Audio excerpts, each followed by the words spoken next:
Comenzamos abriendo este espacio semanal, un rincón para sentir, en el que nos acompaña nuestra coach y la suya, Azu Vierna. ¿Qué tal, Azu? Bienvenida, ¿cómo estás? Estupendamente, como siempre.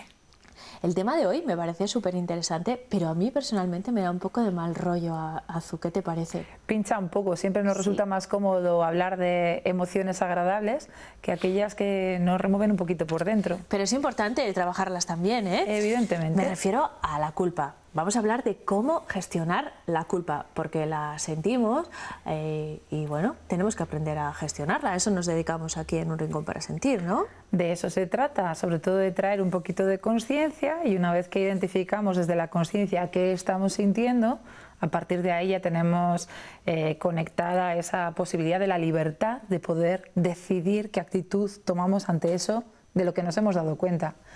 Vamos a hablar de la culpa. Primero, hay que identificar qué es ese sentimiento de culpa, Azu, porque yo creo que también lo confundimos un poco, ¿no? Tenemos una educación ahí un poco...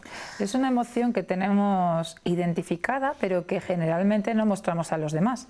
Así como la alegría, la tristeza es más visible, la culpa pasa más desapercibida porque la sufrimos en soledad, ¿no? Como las hemorroides, diría aquel. Y sin embargo es algo tan común que lo traemos casi en el ADN.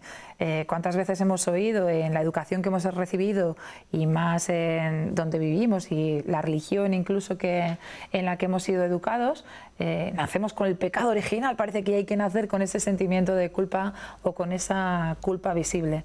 Pero es importante identificar qué es lo que la culpa nos quiere decir, de dónde viene esa culpa y qué significa. Sentirnos culpables, aunque no es agradable, nos está dando una buena señal. Quiere decir que te estás responsabilizando de algo que está ocurriendo. No obras sin tener en cuenta las emociones de los demás.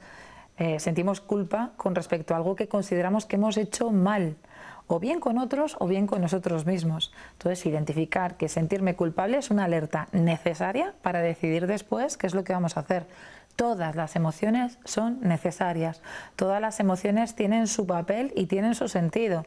No tratemos de evitar aquellas que son un poco más desagradables, tienen su utilidad, e identificar esa utilidad con qué está conectando, con qué valores está conectando. Generalmente la culpa tiene que ver con el juicio, estamos juzgando algo como positivo o negativo, y en función de ese juicio o nos damos un premio o nos flagelamos, nos culpabilizamos. Esa es la siguiente pauta, valorar la culpa. ¿Cuáles son los motivos? Valorar esos motivos que nos genera la culpa, ¿no? ¿Qué es lo que de forma súper concreta ha despertado ese sentimiento de culpa? Ante una situación concreta, con otra persona, por ejemplo, imagínate, me siento culpable porque creo que he sido egoísta. Imagínate, vamos de tapeo, jolín, tenía que haber pagado, qué roñoso soy, he sido egoísta, he guardado la cartera y he dejado que pagara a otra persona. Porque no tienen por qué ser sentimientos de culpa ante eventos muy grandes o muy importantes, sino en cosas muy, muy cotidianas. O el hecho de que te den más las vueltas y digas, bueno, pues como juega a mi favor, no digo nada y me lo quedo. Y luego dices, jolín, no debería haberlo hecho, ¿no? Esos no debería están continuamente haciendo su labor en nuestro cerebro y revirtiéndonos una imagen de nosotros mismos que, si nos quedamos con esa etiqueta, ostras, es peligroso, porque nos podemos creer que somos el comportamiento. No, no, no, no. Somos magníficos y maravillosos así como somos. Dejemos de buscar tanto la perfección, que no hemos venido a ser perfectos. Concreto... En ese momento identifico que es una situación. Rompemos la etiqueta. No es que sea egoísta. He vivido un acto o he tenido un acto de egoísmo, pero no soy eso que hago. Es importante identificarlo para separarnos del problema, porque así es cuando lo podemos ver. Si asumimos el rol, en vez de víctima o en vez de atacante, de observador, y vemos la situación como se ha dado, podemos obtener mucha información. Y esa información es muy valiosa para determinar en una siguiente fase qué es lo que podemos hacer diferente la próxima vez. Si no quiero vivir esto, si siempre hago lo mismo, consigo los mismos resultados. Si tengo el mismo tipo de comportamiento, si no cambio nada, a pesar de las alertas de cuántas veces me siento culpable, siempre me voy a enfrentar al mismo tipo de situaciones, me voy a encontrar el mismo tipo de personas, voy a recoger el mismo tipo de autovaloración. Y en este caso, hablando de la culpa, vamos a pasarnos la vida flagelándonos. ¿Cuántas veces oímos al cabo del día es que no soy soy capaz, es que lo he hecho mal, es que claro, tendría que haber hecho. En el despacho lo vivo continuamente. De hecho, por hacer la broma, compré en el Decathlon, siento hacer publicidad, pero tengo una fusta. Toma, ¿quieres darte? ¿Te sirve para algo el continuamente estarte culpando, estando...? Lo importante es qué vas a hacer con esto. La alerta ya ha dado su lugar. ¿Cómo te vas a portar la próxima vez? Eso es. ¿Qué puedes hacer diferente en una situación? Pero claro, viéndolo desde espectador.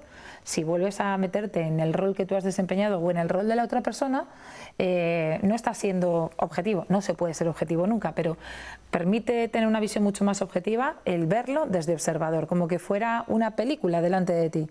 Y entonces ahí lo determinas. Que sientes que has hecho daño, que valoras que tu comportamiento no ha estado bien, aparte de que puedas obrar de forma diferente en la siguiente ocasión, si consideras que es importante, ahí tiene un peso muy importante el perdón. Y es una Esa capacidad. Es la parte difícil, Azu, lo de pedir perdón. Es difícil y es ambigua, porque estamos también muy acostumbrados a dos niños se pegan, venga, vete y pídele perdón. Y lo sentimos como un ataque, como algo humillante. Pedir perdón es como humillarte, es como ponerte por debajo del otro. Nada más lejos. Se trata de equilibrar la energía. Si siento honestamente que te he hecho daño, si reconozco ante mí misma que te he hecho daño, ¿qué puedo hacer de alguna manera para equilibrar esa balanza? Y a veces no lo explicamos bien, Azu. Estaba pensando ahora en el ejemplo de los niños. Si haces algo malo, le pegas a un niño, le quitas el juguete, le pides perdón y ya está. Entonces muchas veces los niños actúan en consecuencia. Causa-efecto, pego, si luego pido perdón, no pasa nada. Ya está. Y claro, esto no funciona así. Claro. Es algo un poco más profundo. Claro, porque no se integra el... No basta con pedir perdón. No basta con pedir perdón, porque ahí nos quedamos en superficie. Por eso tiene sentido el nombre de nuestra sección, un rincón para sentir. Tenemos el rincón para pensar, que muchas veces de pequeños, si no nos orientaban bien en para qué servía ese rincón para pensar, simplemente era un castigo, era hazte cargo de tu culpa, lo has hecho mal, como castigo te vas al rincón de pensar. No se trata solo de pensar. Se penaliza con tanto tiempo y ya está. Claro, sí. Si es que además a esas edades, cuando somos pequeños, no tenemos nuestro cerebro ni nuestras capacidades en pleno esplendor todavía. Entonces, no podemos pedir una acción consciente y madura a un niño cuando ni siquiera como adultos muchas veces somos capaces. Entonces, más que pensar, que ya sé que cuando hago daño lo que tengo que hacer después es pedir perdón, es sentir al otro, identificar qué consecuencia ha tenido para el otro lo que yo he hecho, cómo se puede estar sintiendo, y entonces a partir de ahí, más que pedir perdón, que suena como más tal, esto es cosecha propia, gratitud ante esa conducta que hemos forzado a que el otro tenga con nuestra acción. En el caso, por ejemplo, de antes del egoísmo, has pagado tú, gracias porque el otro día me invitaste al café, hoy me toca a mí. Claro, es compensar decir, un poco, ¿no? Exacto, equilibrar. La vida es cuestión de equilibrio, de armonía de alguna manera. Por un lado lo que das, por otro lado lo que recibes. Y eso es lo que nos da ese estado de bienestar, el saber que estamos haciendo las cosas bien y que nos encamina a esa versión de nosotros mismos en la que nos queremos convertir y que nos vamos puliendo. Y entender que somos humanos, que no tenemos por qué ser perfectos. Que está bien sentir culpabilidad, porque quiere decir que me he dado cuenta de que hay algo que no quiero en mí, que quiero cambiar. Y entonces ahí tenemos esa posibilidad. Y algo muy importante dentro del ámbito del perdón, Eneka, y es que muchas veces nos resulta mucho más fácil perdonar a los demás que perdonarnos a nosotros mismos, aunque no nos demos cuenta de esto. Nos cuesta muchísimos años, muchísimo trabajo y muchísima conciencia entender por qué en situaciones en las que nos hemos sentido víctima, hay un trabajo interior importante pendiente de perdonarnos a nosotros mismos. Y de la misma manera que cogemos la fusta cuando sentimos que las cosas no las hemos hecho bien, volvemos otra vez al sentido del equilibrio, tendremos que premiarnos también por aquellos actos que hacemos con honestidad u honrando aquellos valores, como puede ser la honestidad o la justicia, que realmente están presentes en nuestra vida. Agradecer y tener compasión con nosotros mismos. Y adquirir un compromiso también, ¿no? Eso es, al final es comprometerme conmigo misma a decir, bueno, gracias, culpabilidad, porque has venido, me has dado esta señal y esto me permite cambiar mi actitud. Ahora ya no te necesito, te puedes ir.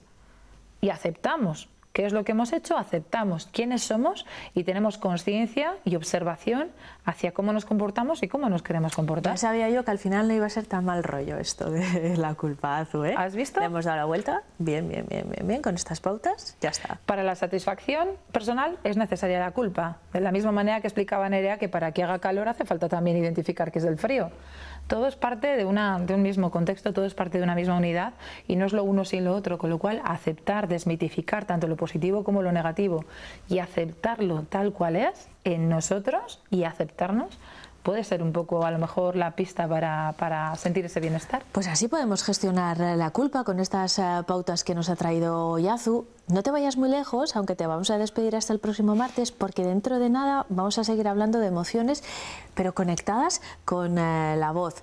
Va a ser uno de nuestros siguientes temas. Y los que también me gustaría, gracias Azu, por cierto, hasta la semana que viene. Gracias a ti. Me gustaría mucho que nos escuchasen esos hackers que se practican el terrorismo informático. Por ahí no sé si sentirán culpa, pero espero que sí y que aprendan a gestionarla, porque es nuestro siguiente asunto. Estamos todos preocupados por la vulnerabilidad que nos produce funcionar en Internet. Y es que no sé si actuamos de forma segura, no sé si somos vulnerables. Lo descubrimos en el siguiente vídeo.